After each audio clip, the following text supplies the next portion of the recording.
3 minutes, hein, pas plus. Voilà.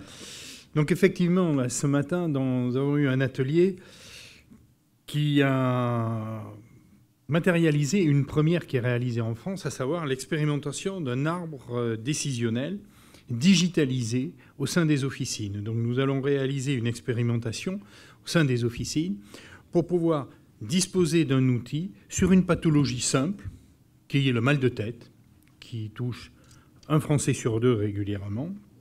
Et pour intervenir, nous avons fait appel à quelques confrères, une société savante de pharmaciens d'officine, parce que c'est toute l'équipe officinale qui doit évoluer, et également un jeune docteur en pharmacie qui vient de passer depuis 2 mois sa thèse et qui est justement dans le cas de la migraine et qui nous a apporté l'illustration de ce que les jeunes peuvent voir.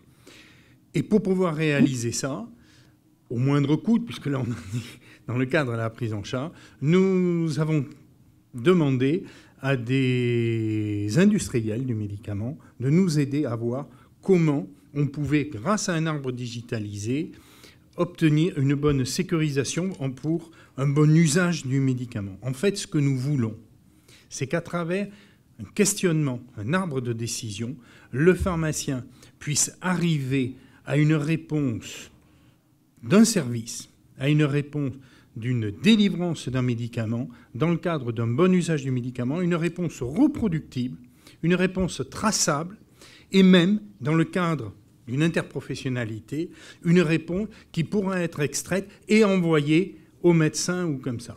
Pourquoi ? Parce que sur un questionnement de mal de tête, si 48 heures après ce n'est pas passé, ce n'est pas normal. Nous devons pouvoir envoyer les éléments à un infirmier, à un dentiste, si effectivement on suspectait, ou à un médecin.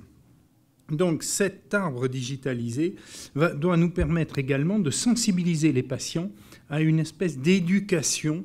Alors on ne va pas parler d'éducation thérapeutique, mais d'éducation en matière de santé pour pouvoir lui faire prendre conscience des dangers de son auto-évaluation, de son auto-médicalisation, mais également l'éduquer par rapport à des molécules simples.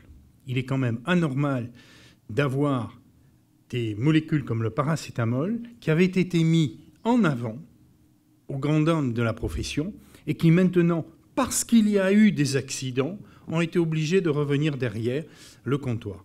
Donc, plutôt que d'éviter des accidents, prenons les devants. Nous faisons là réellement un acte de prévention avec des outils modernes qui vont nous permettre de tracer un acte de qualité, puisqu'il sera reproductible et on le suivra, et de le partager.